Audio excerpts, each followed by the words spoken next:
Hello students, welcome to bankers ground. Bankers ground में आप सभी का हार्दिक स्वागत है। उम्मीद है कि आप सब बहुत बढ़िया होंगे।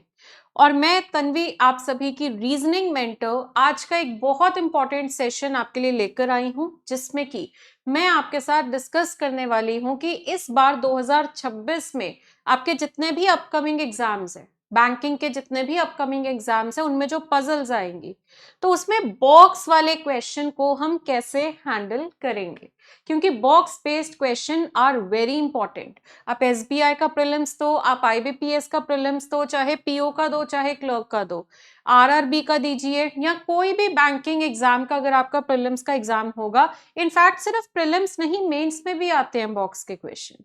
ठीक है, तो वो आज हम डिस्कस करेंगे, देखेंगे कि किस टाइप का क्वेश्चन होता है और इसको हमें अटेम्प्ट कैसे करना है। बिकॉज पजल में सबसे ज्यादा जो मैटर करता है वो है उसकी शुरुआत सही से करोगे तो क्वेश्चन बहुत अच्छे से आप कम टाइम में सही आंसर निकाल पाएंगे। तो टेक्निक होती है हैंडल करने की क्वेश्चन को, वो आज के सेशन को अटेंड करने के बाद आपको बहुत अच्छे से क्लियर हो जाएगी और बॉक्स बेस्ड क्वेश्चंस जो हैं वो आप डेफिनेटली कर पाएंगे। तो चलिए क्वेश्चन के साथ ही हम डिस्कशन करेंगे। ये आपका आज का पहला बॉक्स है, पहला सवाल है। पहले मैं आपके साथ थोड़ा सा सवाल शेयर कर लेती हूँ। आपको टोटल 7 बॉक्सेस दिए हैं, नाम उसने बता दिया, एक के ऊपर एक आपने बॉक्स को रखा हुआ है, ठीक है। और नंबरिंग उसने बता दी है कि जो सबसे बॉटम मोस्ट पोजीशन है वो नंबर होगी 1। तो ये एक तरीके से फ्लोर के टाइप का ही है ना। देखो बॉक्सेस में वो क्वेश्चन भी होते हैं जहां पे मैटर ही नहीं करता कि आप नंबरिंग क्या दे रहे हो, तो आप उसमें 1 2 3 4 5 6 भी कर सकते हो। पर अगर वो मेंशन कर रहा है तो आप उस हिसाब से ही नंबरिंग करेंगे। तो नंबरिंग क्या है, उसने बोला सबसे नीचे वाला 1 है और सबसे ऊपर वाला जो है वो 7 है। और आगे उसने आपको इंफॉर्मेशन दे दी है। तो चलिए देखते हैं कैसे सॉल्व होगा ये। सबसे पहले तो हमने 7 नंबर्स लगाए। सबसे पहले हम जो है यहाँ पे 7 नंबर्स जो है वो मार्क कर लेंगे, 7 6 5 4 3 2 एंड 1। ओके, और अब हम अपने क्वेश्चन में कोई डायरेक्ट इंफॉर्मेशन ढूंढने की कोशिश करेंगे कि कोई ऐसी इंफॉर्मेशन मिल जाए जो सीधी तरीके से हमें समझा दे कि हम जो है क्वेश्चन को शुरू कैसे करें। तो सबसे पहले तो उसने आपको बोला यहाँ पे एक के ऊपर एक आपने रखा हुआ है और एल के बारे में कह रहा है कि बॉक्स एल जो है वो एक इवन नंबर्ड पोजीशन पे है। और जब ये 7 बॉक्सेस है तो इवन नंबर कितने हैं, 3, दैट इज नंबर 2, नंबर 4 और नंबर 6। ओके, अच्छा अब इसके बाद और कोई इंफॉर्मेशन देखिए, एल और आर के बारे में कह रहा है, ठीक है। यहाँ पे नेक्स्ट उसने एम एडजेसेंट है, अबव बिलो। तो आपको यहाँ पे कोई ऐसी लाइन नहीं दी हुई जिसमें नंबर के साथ बोला हो कि इस नंबर पे ये बैठेगा। तो हम जो दिया है उसी से शुरू कर लेंगे। एल को इवन नंबर पोजीशन पे रखना है, लिख दो। तो एल आपका या तो सेकंड पे आ सकता है ना। एल की पॉसिबिलिटीज क्या है बच्चे, या तो सेकंड पे आएगा, या फिर 4 पे आएगा, या फिर 6 पे आएगा। अब स्टूडेंट्स जो हैं वो कई बार सोचते हैं कि पॉसिबिलिटी बना के टाइम वेस्ट होता है और कोशिश करते हैं ना बनानी पड़े। अच्छी बात है, बट आपको ये भी एक लिमिट तक सोचना है, क्योंकि अगर आप जिद में आ जाओगे कि मैंने पॉसिबिलिटी बनानी नहीं है, तब आपका नुकसान होगा। तो एक बार जैसे मैंने देखा कि कोई नंबर वाली लाइन नहीं है तो हमने डिसाइड किया कि एल की पॉसिबिलिटी बनाते हैं। पर ये नहीं कि आप एक जिद में आ जाओ कि हमने पॉसिबिलिटी बनानी नहीं है, उस चक्कर में ही, उस जिद की वजह से ही कई बार आपका क्वेश्चन जो है वो गलत हो जाता है, अटेम्प्ट नहीं होता, टाइम वेस्ट हो जाता है। अब देख रहे हो, बार बार पढ़ रहे हो कि पॉसिबिलिटी नहीं बनानी, पॉसिबिलिटी नहीं बनानी, और कुछ मिल ही नहीं रहा, ठीक है, पर जिद है कि बिना पॉसिबिलिटी के सॉल्व करना है, तो ये सब प्रोसेसिंग करने में ही टाइम वेस्ट हो जाता है। तो आप क्विक डिसीजन मेकिंग होना बहुत जरूरी है। पॉसिबिलिटी जब लग रहा है बनानी पड़ेगी तो बना दो फटाफट से, और बहुत जल्द ये आपके 2-3 पॉइंट्स आएंगे और पता लग जाएगा कौन सा केस आपका गलत है। अब उसने आपको बोला कि ध्यान से देखिए, 2 बॉक्सेस जो हैं वो एल और आर के बीच में हैं। एल और आर के बीच में 2 बॉक्सेस है, और आर के बारे में क्या कह रहा है कि आर सबसे नीचे नहीं होगा और आर सबसे ऊपर नहीं होगा। तो एल की 2 जगह छोड़ के आर आ गया, इसमें भी एल की 2 जगह छोड़ के आर आ गया, अब इसमें 2 जगह छोड़ के आर इधर लिखोगे तो आर सबसे नीचे आ जाएगा, और अगर 2 जगह छोड़ के ऊपर लिखोगे तो आर सबसे ऊपर आ जाएगा। तो बच्चे साथ के साथ ये पॉसिबिलिटी आपकी गलत हो गई, अगली लाइन से ही पता लग गया ये वाला केस गलत है। तो समझ आया, अगर जिद में ना बनाते तो फिर परेशान होते रहते, यहाँ बना के साथ के साथ हमें क्लैरिटी से पता लग गया कि ये केस गलत है। आगे बढ़ते हैं। M के बारे में कह रहा है कि M is kept adjacent to Q। अब जो इंफॉर्मेशन मिलेगी, हम जो है जो नहीं फिल हो पा रही है उसको साइड पे लिख लो, ताकि आपको रिपीट रीडिंग ना करनी पड़े, रिपीट रीडिंग अवॉइड किया करो। हाँ, शुरुआत में इस चीज का ध्यान दो कि हम कहाँ से शुरू करें, बट उसके बाद जो है आप एक लाइन जो पढ़ लेते हो उस लाइन को ऐसे नहीं छोड़ना, या तो उसको अपने सोल्यूशन में फिल कर दो, अगर फिल नहीं कर पा रहे हैं तो उसको साइड पे कहीं नोट कर लो ताकि फिर से ना पढ़ना पड़े। तो ये कह रहा है कि M जो है वो एडजेसेंट है किसके, Q के। M is adjacent to Q। उसके बाद number of boxes kept above R, ये लाइन ध्यान से देखिए, is same as that of below Q। इस लाइन का, ये लाइन बहुत इंपॉर्टेंट है एग्जाम के लिए। इस लाइन का मतलब सिंपल सा होता है कि R और Q आपस में इक्विडिस्टेंट पेयर है।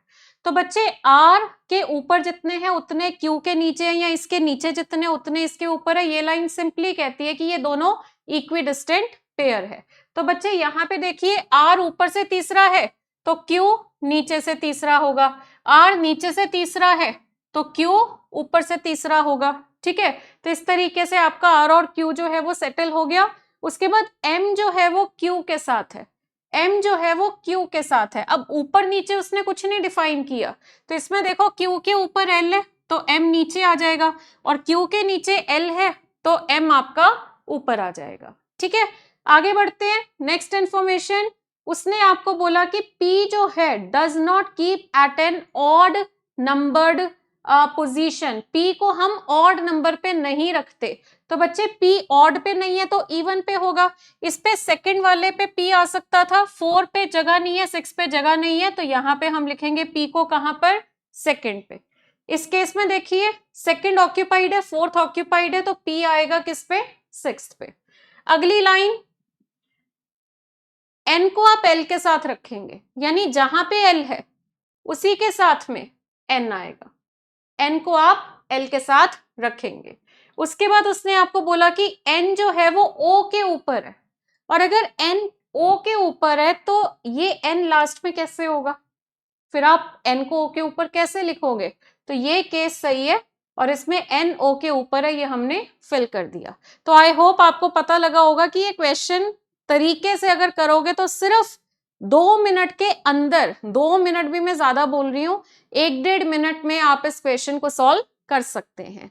बिकॉज अब जैसे कि ये वाली लाइन में बच्चे बहुत टाइम वेस्ट करते हैं, वो सच में गिन गिन के देखने लग जाते हैं कि अच्छा 3 ऊपर है 3 नीचे है ना। इस लाइन का सिंपल मतलब होता है कि ये इक्विडिस्टेंट पेयर है। ओके, चलिए ऐसे ही एक और पजल करेंगे। नेक्स्ट देखिए, यहाँ पे भी आपके सामने 7 बॉक्सेस है। ठीक है, एक के ऊपर एक आपने शेल्फ, उन्होंने बोल दिया बॉक्स की जगह शेल्फ बोल दिया कि शेल्फ पे आपने बॉक्स को रखा हुआ है। बॉटम मोस्ट शेल्फ का नंबर है 1, और जो टॉप मोस्ट शेल्फ है उसका नंबर है 8। तो इसको अब हम अगर ट्राई करते हैं तो पहले तो देखिए, बॉक्सेस चाहे 7 है पर टोटल शेल्फ कितनी होंगी, 8 होंगी, क्योंकि उसने क्या बोला कि एक शेल्फ जो है वो क्या है, वेकेंट है। चलिए तो 8 शेल्फ बनाते हैं।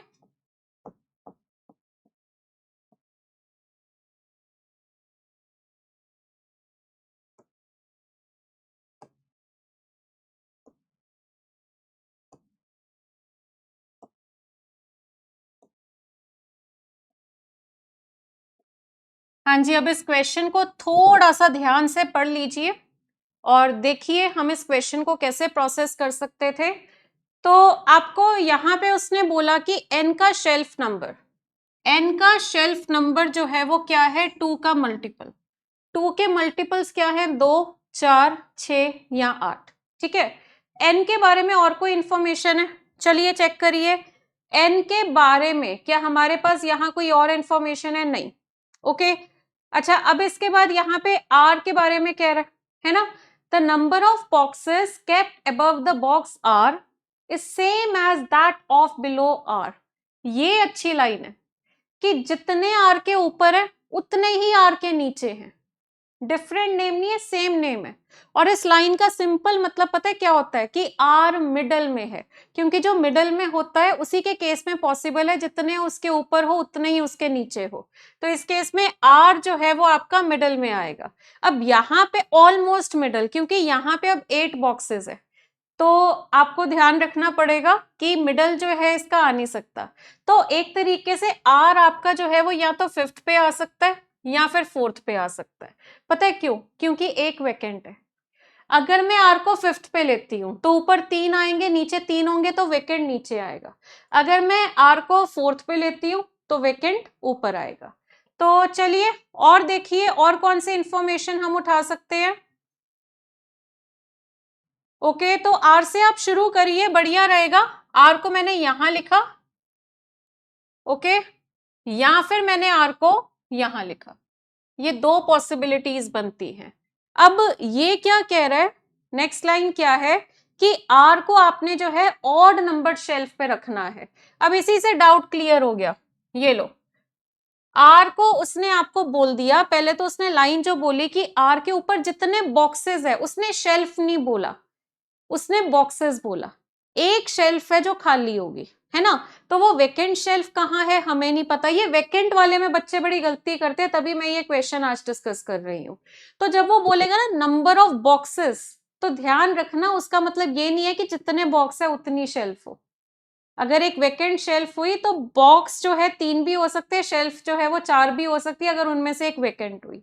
अब आर जो है, आर मिडल में कहीं आना था, तो मैंने आर को डाउट था 4 या 5 पे आएगा, पर उन्होंने वो डाउट साथ ही क्लियर कर दिया कि आर जो है वो ऑड नंबर शेल्फ पे था, तो फिर 4 पे नहीं 5 पे आएगा। और अगर आर 5 पे आ रहा है, इसका मतलब पता है क्या है? इसका मतलब है कि जो वेकेंट है वो नीचे होगा। जो वेकेंट वाला है, जो एक शेल्फ वेकेंट है वो नीचे होगी, क्योंकि ऊपर अगर वेकेंट होती है तो फिर ऊपर 2 बॉक्सेस आ जाएंगे और नीचे 4 बॉक्सेस आ जाएंगे, जबकि बराबर बॉक्सेस होने चाहिए ऊपर नीचे। तो अब उसके बाद उसने आपको बोला कि only 1 box is kept between R and O. R और ओ के बीच में 1 बॉक्स है, और ओ जो है वो इवन नंबर शेल्फ पे है।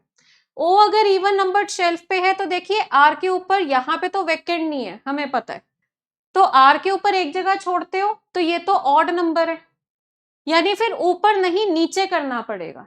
और नीचे भी अगर मैं आर की एक जगह छोड़ के ओ को लिखूं तो ये ऑड नंबर है। उसने क्या बोला? इवन नंबर, यानी ओ आएगा यहां पर। और इससे हमें क्या समझ आता है? इससे हमें समझ आता है कि जो वेकेंट है वो 4 और 3 में से कोई एक होगा। जो वेकेंट शेल्फ है वो इनमें से कोई एक होगा, ताकि ओ और आर के बीच में बॉक्स एक ही आए। ठीक है, तो चलिए उसके बाद उसने आपको एम की बात बोली कि एम जो है वो ओ के साथ है। यहां पे अभी कंफ्यूजन रहेगी कि एम अगर ओ के साथ है तो वो कहीं भी हो सकता है, तो मैंने बाहर लिख लिया ताकि हमें बार बार इस इंफॉर्मेशन को पढ़ना ना पड़े। उसके बाद उसने आपको पी के बारे में बोला है, P is kept on an odd number shelf. P जो है वो कहां पर है? ऑड नंबर शेल्फ पे है। तो अगर P जो है वो ऑड नंबर शेल्फ पे है और P is not kept below the vacant shelf, vacant shelf के नीचे P नहीं है, तो बच्चे वेकेंट या तो इधर है या फिर इधर है। ठीक है, तो अब वेकेंट इधर है तो उसके नीचे P ऑड नंबर पे नहीं आ सकता, वेकेंट इधर है तो उसके नीचे P ऑड नंबर पे नहीं आ सकता। एक तरीके से हमें क्या समझ आ रहा है कि अगर मैं इधर वेकेंट ले लूं तो ऑड नंबर नीचे आते हैं 1 एंड 3, उस पे P नहीं आएगा। अगर मैं वेकेंट यहां ले लूं तो यहां तो वेकेंट ही आ गया ना, तो फिर उसके नीचे 1 पे P नहीं आएगा। तो एक तरीके से 1 और 3 दोनों पे P आ ही नहीं सकता। तो उसने बोला है कि P जो है वो ऑड नंबर शेल्फ पे है, तो 1 और 3 पे नहीं आ सकता, 5 पे आ रहा है, तो एक ही जगह बचती है 7। तो यहां पर आपका कौन आएगा? P आएगा। ओके, तो अभी तक देखो कोई पॉसिबिलिटी नहीं बनी आप, क्योंकि अगर लाइन को समझ रहे हो ना तो क्वेश्चन अच्छे से सॉल्व होगा। आगे उसने आपको बोला कि जितने बॉक्सेस N और M के बीच में है, ठीक है, उतने ही बॉक्सेस M और Q के बीच में है। तो जितने बॉक्सेस, अच्छा एक लाइन और थी हमारे पास N के बारे में कि N 2 का मल्टीपल है।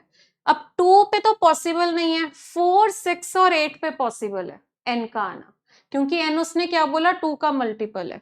तो वो कह रहा है कि जितने बॉक्सेस n और m के बीच में हैं उतने m और q के बीच में हैं। ओके, अब अगर मैं यहाँ पे 4 पे n को लूं, ठीक है, तो n m q हो सकता है। अगर मैं 6 पे n को लूं तो देखिए यहाँ पे n m q नहीं हो सकता। तो इससे हमें लग रहा है पता कि अगर मैं 4 पे n को लूं, है ना, तो n m q हो तो जाएगा, पर o के साथ m ने आना है।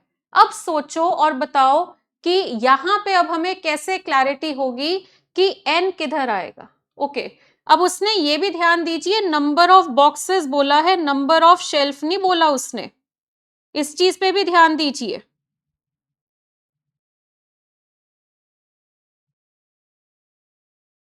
ओके,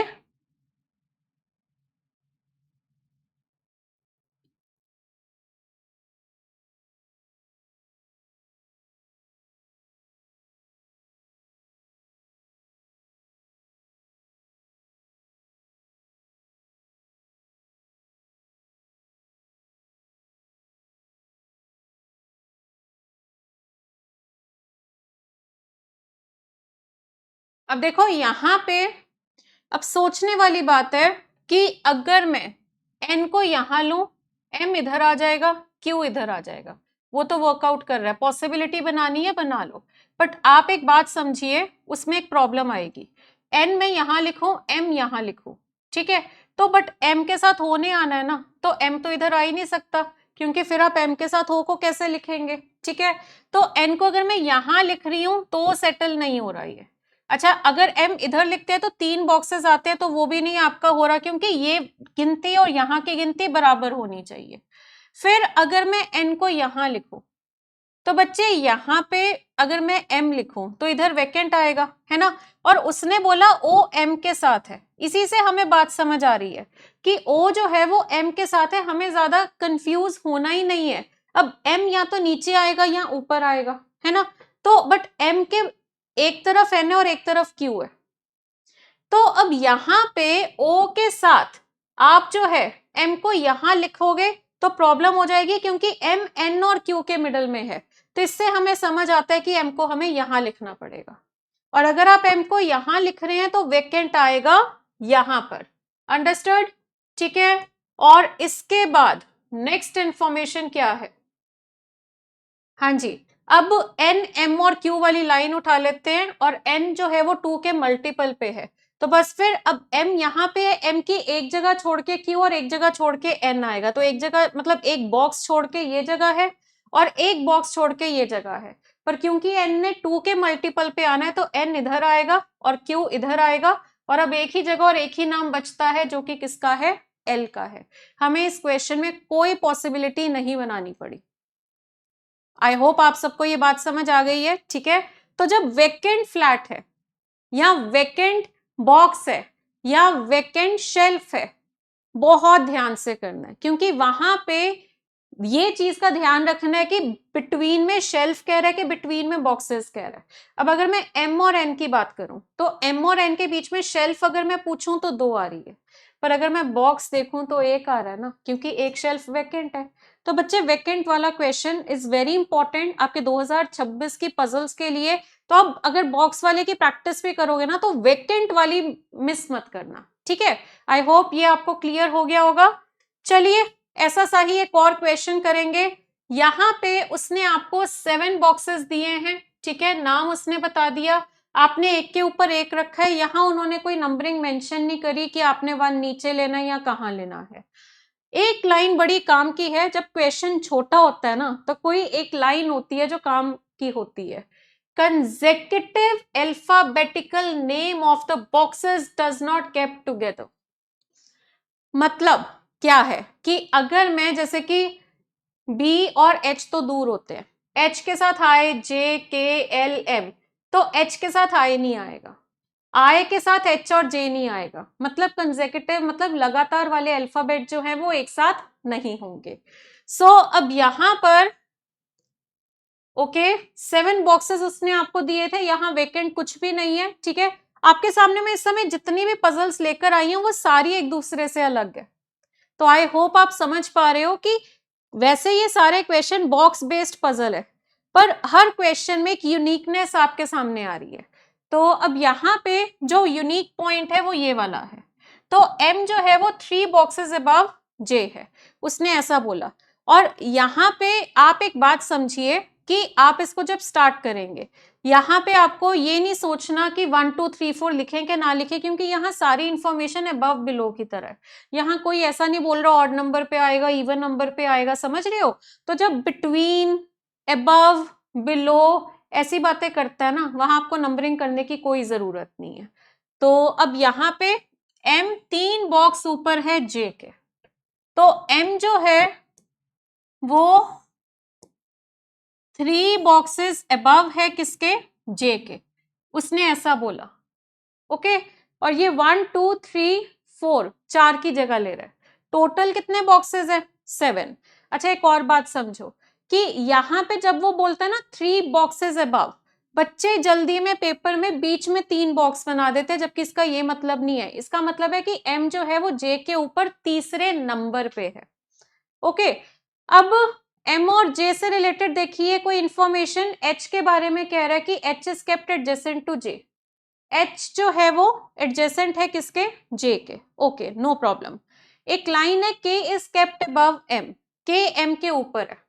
तो बच्चे K M के ऊपर है, तो ऊपर इमीडिएट नहीं बोला पर ऊपर बोला है, तो ऊपर कहीं भी आ सकता है। तो ये कितने की जगह ले रहा है, 1 2 3 4 5। तो अब मैं यहाँ पे पॉसिबिलिटीज बनाती हूँ। या तो मान लो कि ये शुरू के 5 है, मतलब स्टार्टिंग से 1 2 3 4 5 6 और 7। एक आपकी ये संभावना बनती है। सेकंड पॉसिबिलिटी क्या बनेगी, अब थोड़ा सा हमने इंफॉर्मेशन जोड़ जोड़ के बड़ी कर ली ना, अब हमें जो है प्रॉब्लम नहीं होगी करने में। ये सेकंड पॉसिबिलिटी है।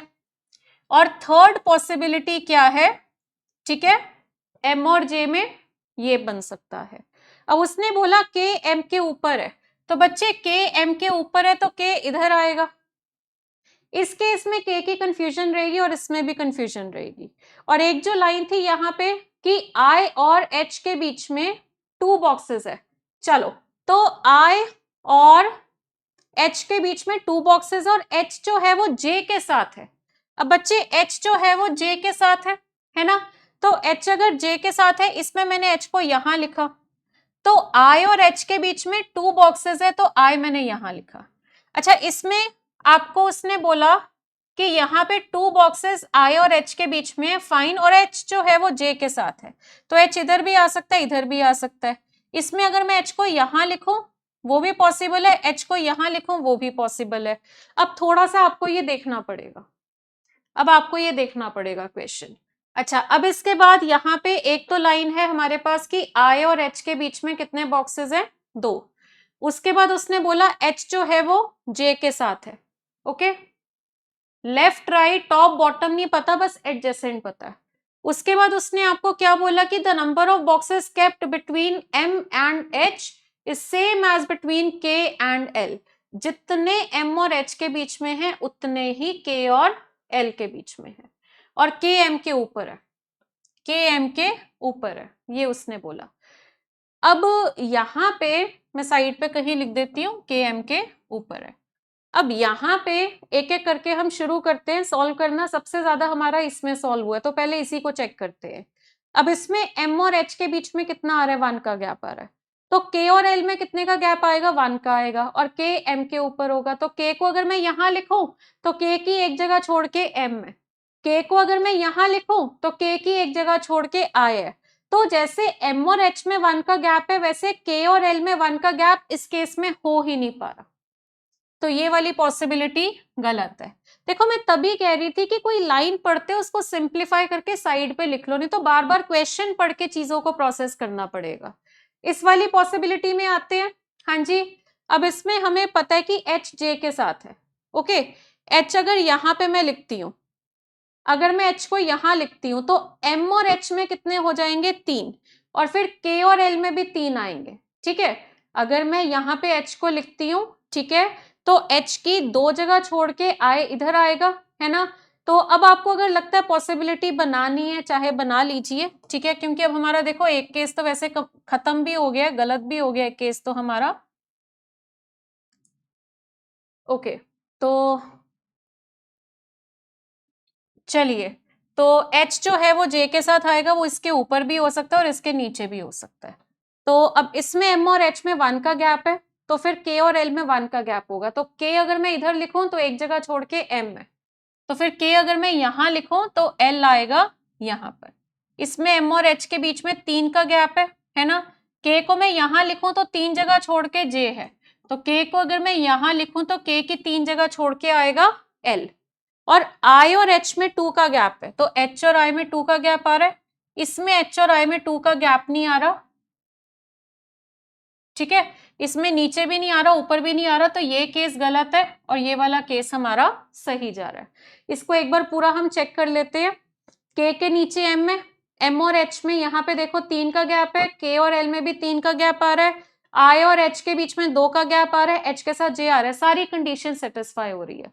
ऑल्दो मुझे अब इस केस को देखने की जरूरत नहीं पड़ेगी। और सबसे मेन बात तो वो थी कंसेक्यूटिव अल्फाबेटिकल नेम वाली बात उसने बोली हुई है, ठीक है, वो जरूर आप चेक करिए। तो यहाँ पे देखो H कहाँ है, ये रहा, H के साथ I तो नहीं है, नहीं, I के साथ J नहीं है, K नहीं है, L नहीं है, L के बाद कौन आता है, M, M यहाँ पे है, और अब यहाँ पे अब एक ही नाम बचता है B, तो ये वाला केस तो हमारा सही होता है, ठीक है। बट ये वाला केस एक बार हमें चेक जरूर करना पड़ेगा ताकि ये जस्टिफाई हो सके कि ये वाला केस गलत है। तो बच्चे यहाँ पे देखिए, हाँ जी, यहाँ पर देखिए, आप अगर इस क्वेश्चन में K, M और J को लिखा हुआ है आपने, तो K, M और J के अलावा आप और क्या लिख सकते हैं। अब देखो यहाँ पे आप जो है J के साथ H को अगर इधर लिखते हो तो क्या होगा, ठीक है, और H को इधर लिखते हो तो क्या होगा। H को अगर मैं यहाँ लिखूं, 2 जगह छोड़ के ऊपर तो I नहीं आ सकता, तो H के नीचे 2 जगह छोड़ के I आ जाएगा, यहां लिखो तो H की 2 जगह छोड़ के I यहां पे आ जाएगा। ये देखो एक बार,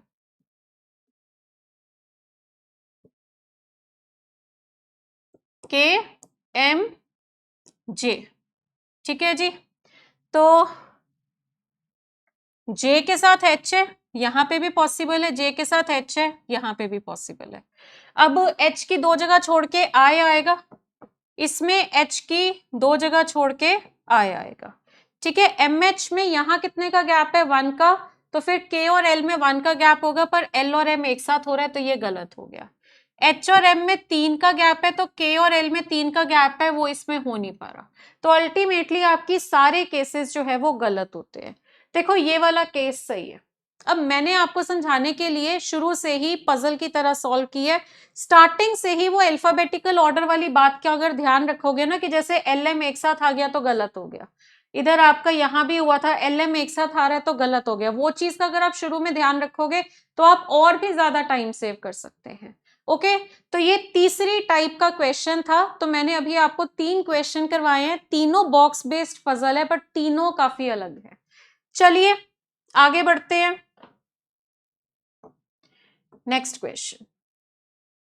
अब यहां पे उसने 8 बॉक्सेस दे दिए, ठीक है, नाम बता दिया, सबसे नीचे वाला 1 है और सबसे ऊपर वाला 8 है, यहां उसने नंबरिंग दे दी है। तो अब हम इसको सॉल्व करते हैं। चलिए देखिए,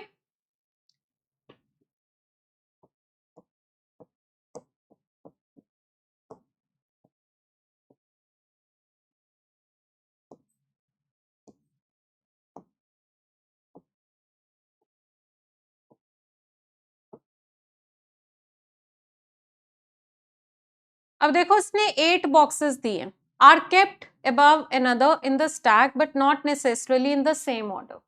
अच्छा, L के बारे में क्या कह रहा है कि बॉक्स L जो है वो ऑड नंबर्ड पोजीशन पे है। ओके, ऑड नंबर तो 1 3 5 7 काफी सारी है। फिर उसने आपको यहाँ पे बोला कि 2 boxes are kept between V and L। पहले देखो कोई ऐसी लाइन है जो क्लैरिटी दे आपको कि ये कौन से नंबर पे है, ऐसी कोई लाइन आपके सामने नहीं है। तो L से कर लेते हैं शुरू, है ना, 2 बॉक्सेस L और V के बीच में आएंगे।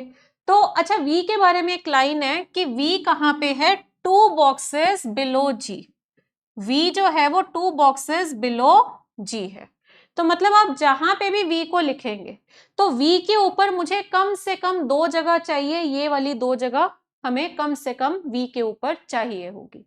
ठीक है, तो चलिए L आपका 1 पे आ सकता है। 1 पे अगर मैंने L को लिखा तो L की 2 जगह छोड़ के V आ जाएगा और V के ऊपर 1 जगह छोड़ के G आ जाएगा। अगर मैं L को 3 पे लिखूं, है ना, तो आप ये देखिए L की 2 जगह छोड़ के V आ जाएगा। ठीक है, और ऊपर आप कर सकते हो तो L 2 जगह छोड़ के V, ऊपर 1 जगह छोड़ के G। अगर मैं L को लिखूं 5th पे, ठीक है, तो ऊपर 2 जगह छोड़ के V नहीं लिख पाओगे क्योंकि फिर ऊपर जगह नहीं बचती, पर हाँ नीचे 2 जगह छोड़ के V आ सकता है और V के ऊपर 1 जगह छोड़ के G आ सकता है। देखो L और V में तो ये नहीं है कि ऊपर कौन आएगा नीचे कौन आएगा, ये नहीं बताया, पर V का पता है कि V के ऊपर मुझे G को बिठाना है। ठीक है, और फिर L को अगर मैं 7 पे लिखूं तो 2 जगह छोड़ के V और V के ऊपर 1 जगह छोड़ के कौन आ गया, G। ठीक है जी, उसके बाद नेक्स्ट इंफॉर्मेशन क्या है कि जितने बॉक्सेस L के ऊपर हैं उतने ही T के बिलो है। तो बच्चे जितने L के ऊपर है उतने T के बिलो है, मींस L और T आपस में इक्विडिस्टेंट पेयर है। तो L ऊपर से दूसरा है, T नीचे से दूसरा है। इसमें L ऊपर से चौथा है तो T नीचे से चौथा होता, पर वो हो नहीं रहा, तो ये केस हो गया गलत। आपने ये भी देख लिया कि अगर मैं 3-3 4-4 पॉसिबिलिटी बना रही हूं तो अगले ही स्टेप में हमारी एक पॉसिबिलिटी तो गलत हो जाती है। तो पॉसिबिलिटी बनाने से कभी घबराना मत। ठीक है, उसके बाद यहाँ पे L नीचे से तीसरा है तो ऊपर से तीसरा कौन होगा, T। हो ही नहीं पा रहा, यहाँ तो V है, इसमें L सबसे नीचे है तो T सबसे ऊपर होगा। हमारी तो 2 पॉसिबिलिटीज गलत हो गई साथ के साथ। आगे उसने बोला कि जितने बॉक्सेस T और J के बीच में हैं उतने ही V और L के बीच में हैं। तो V और L के बीच में 2 है, तो फिर यहाँ पे T और J में भी कितने होंगे, 2 होंगे। इसमें L और V में 2 है तो T और J में भी कितने बॉक्सेस होंगे, 2 बॉक्सेस होंगे। F जो है वो V के साथ है, तो F अगर V के साथ है तो बच्चे F इधर आएगा, है ना। उसके बाद उसने आपको बोला M जो है वो R के नीचे है, M जो है वो R के नीचे है। ये लो, इसमें मैंने लिख दिया M R के नीचे, इसमें भी मैंने लिख दिया M R के नीचे, but not kept adjacent to T। यहाँ कॉमन मिस्टेक क्या है, बच्चे ये नहीं समझ पाते एडजेसेंट टू T किसको बोला है। तो बच्चे M का कह रहा है, M जो है वो R के नीचे है और M T के साथ नहीं होगा। और अगर आप देखो यहाँ पे तो M T के साथ आ रहा है, तो ये केस भी गलत है और फर्स्ट केस आपका सही है। तो ये आपके मैंने आज जो है बॉक्स बेस्ड पजल्स के कुछ क्वेश्चंस आपके सामने रखे और वो सारे पॉइंट्स मैंने हाईलाइट किए हैं जिनमें आप लोग बहुत कॉमनली मिस्टेक कर देते हैं, या फिर आप लोग बहुत कॉमनली वहां पे टाइम ले लेते हैं। कुछ चीजें बहुत सिंपल होती है कि अच्छा इसका ये मतलब है, पर आप उस चीज को प्रोसेस करने में बहुत टाइम ले लेते हैं। और सबसे मेजर बात सिर्फ एक जिद की वजह से कि पॉसिबिलिटी नहीं बनानी है, आप सच में टाइम वेस्ट कर जाते हैं। तो क्विक डिसीजन मेकिंग होना बहुत जरूरी है अगर आप पजल्स के क्वेश्चन को सॉल्व कर रहे हैं। और अभी पीछे मैंने जो आपको ये अल्फाबेटिकल वाला करवाया था, इसको एक बार खुद से सॉल्व करके देखना। मैंने तो आपको बहुत डिटेल में समझाया है, बट आप एक बार थोड़ा टाइमर लगा के देखना। और ये जो अल्फाबेटिकल ऑर्डर वाली बात उसने बोली है ना, इसको स्टार्टिंग से अगर फॉलो करोगे तो इस क्वेश्चन में और भी कम टाइम लगेगा। तो ये मैंने इसलिए आपको कह रही हूं ताकि आप इस चीज को अच्छे से प्रोसेस कर पाओ। मैंने तभी स्टार्टिंग से फॉलो नहीं किया ताकि आप लोग जब फॉलो करोगे आप कंपेयर कर सको कि कम टाइम कितना टाइम का फर्क पड़ जाता है। और एक लाइन को ना समझने की वजह से या एक लाइन को फॉलो ना करने की वजह से हम कितना टाइम बर्बाद कर देते हैं। ओके, सो ये था आपका आज का सेशन। आई होप आप सबको आज की क्लास बहुत पसंद आई होगी। और एक ये क्वेश्चन मैं आपको आज का होमवर्क दे रही हूँ। ओके, यहाँ पे 8 बॉक्सेस है। हॉरिजॉन्टल शेल्फ होती है ऐसे और राइट टू लेफ्ट, ठीक है, राइट टू लेफ्ट है, extreme right and box is numbered 1। देखो लेफ्ट ऐसे होता है, राइट इधर होता है, तो एक्सट्रीम राइट वाला जो है वो 1 है, फिर 2 है, फिर 3 है, फिर 4 है। और ये जो आप लेफ्ट राइट ले रहे हैं वो एज पर नॉर्थ डायरेक्शन होगा। नॉर्थ डायरेक्शन का लेफ्ट और राइट कुछ ऐसा होता है। तो ये है तो बॉक्स का ही क्वेश्चन है, पर बीच में इन्होंने अरेंजमेंट को मिक्स किया हुआ है, और ये आपको मैं आज का होमवर्क दे रही हूँ। ये आप सभी का आज का होमवर्क है, ये आपने ट्राई करना है, ठीक है। और मुझे कमेंट्स में इसका आंसर नहीं चाहिए, कंफर्मेशन नहीं चाहिए, मुझे कमेंट्स में सिर्फ टाइम चाहिए कि आप टाइमर लगाकर इस क्वेश्चन को सॉल्व करेंगे और मुझे कमेंट्स में ये बताएंगे कि आपको इस क्वेश्चन को सॉल्व करने में कितना समय लगा।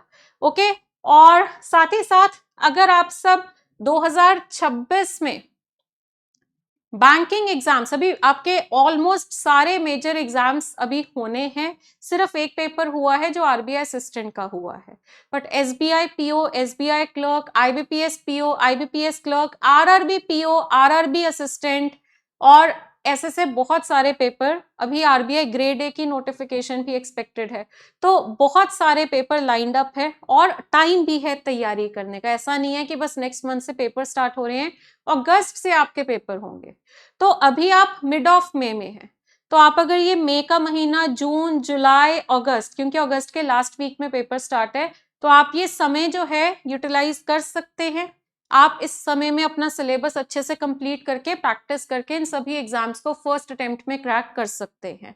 तो इसीलिए हम आपके लिए लेकर आए हैं बैंकिंग फाउंडेशन बैच, जिसमें कि हम आपको सब कुछ बिल्कुल बेसिक से पढ़ा रहे हैं, ये मानते हुए कि जितने भी बच्चे इस बैच में हैं वो फ्रेशर है। ओके, तो ये मत सोचना कि आपको तो कुछ आता नहीं है, हम कैसे कर लेंगे। तो ये बैच आपके लिए ही बना है। हम यहाँ पे ये नहीं एज्यूम करेंगे कि आपको कुछ आता है, हम एज्यूम करेंगे कि आपको कुछ भी नहीं आता। तो सब कुछ बेसिक से पढ़ाया जाएगा, क्लासेस लाइव रहेंगे, रिकॉर्डेड क्लासेस भी आपको मिलेंगी, मॉक टेस्ट भी मिलेंगे, सेक्शनल टेस्ट भी मिलेंगे। और इस बैच की कॉस्ट है सिर्फ 1899, और इस बैच में हम आपको प्री और मेंस दोनों का सिलेबस करवा रहे हैं, और किसी एक एग्जाम नहीं, सभी एग्जाम्स को फोकस करते हुए, सभी बैंकिंग एग्जाम्स को फोकस करते हुए। और इन सभी एग्जाम्स का पीओ लेवल भी कवर होगा और क्लर्क लेवल भी कवर होगा। तो अगर आप इस बैच को रजिस्टर करना चाहते हैं तो नीचे डिस्क्रिप्शन में आपको एक लिंक दिया है, आप उस पर क्लिक करेंगे तो आप इस बैच को रजिस्टर कर पाएंगे। तो मिलते हैं क्लासेस में। आई होप आपको आज का सेशन पसंद आया होगा। Okay students, thank you so much.